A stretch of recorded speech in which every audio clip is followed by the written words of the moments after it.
Hi, I wanted to go over some of the figurative language that you've been taking notes on. So you've taken notes, hopefully on your whole little blue packet I've passed out to you on different types of figurative language.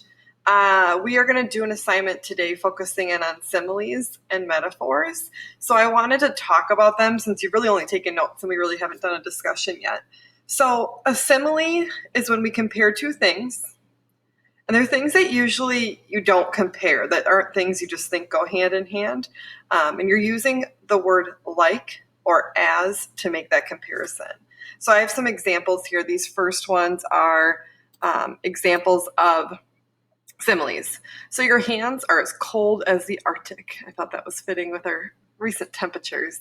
So here we're comparing the hands to the Arctic, and we know that the Arctic is a very cold place, and so hands cold as the Arctic. And so I underlined the two things being compared, and I put in red that word as. That makes it a simile. So comparing my hands to the Arctic using the word as. The next one, the breeze was gentle like a butterfly. The breeze is being compared to a butterfly. Butterflies we think of as very elegant and gentle in the sky. And so comparing the breeze to the butterfly using the word like in the middle. If I had just said the breeze was gentle, it'd be a decent sentence. But by saying like a butterfly, it really brings something new to the sentence and brings the whole story to life. I can picture something. And so that's why people use similes, and then we'll talk about metaphors as well. Gives a little more meaning to your sentence than just saying the breeze was gentle. Saying the breeze was gentle like a butterfly. The last simile I have for you is his mind is like an encyclopedia. We don't use encyclopedias a ton. We use Google now. But encyclopedias have tons of knowledge in them. Comparing his mind to that type of resource using the word like in the middle. So just saying, if I had just said, his mind is pretty smart, I'm giving it a little more creativity by comparing it to something that holds a lot of knowledge. These next ones then would be metaphor examples. Sorry about that. The classroom was a zoo. So this time with metaphors, I'm still comparing two things, but I'm no longer using like or as. I'm just saying that one thing is the other thing.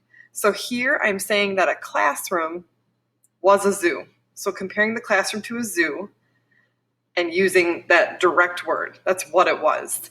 I could have just said the classroom was crazy. But saying it was a zoo gives you that picture of just animals everywhere and wild things happening. So making it a more creative sentence. The next one, Maria is a chicken. Comparing Maria to a chicken and just saying one is the other. There's no like or as. If it was a simile, it could say something like Maria is like a chicken instead of saying Maria is a chicken, making it very direct. The next one, the ballerina was a swan gliding across the stage.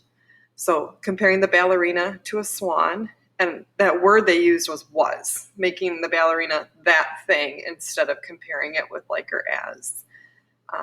Just saying that the ballerina was graceful instead of the ballerina was a swan gliding across the stage. Gives it a little bit more of a picture.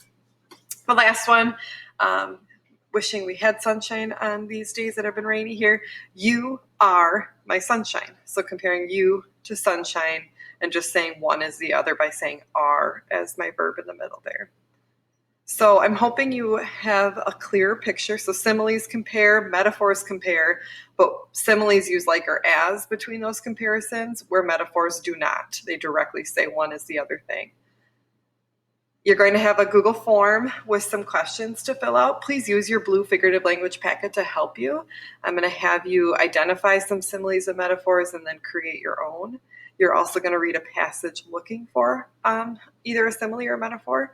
So use your packet to help you, and I hope it goes well.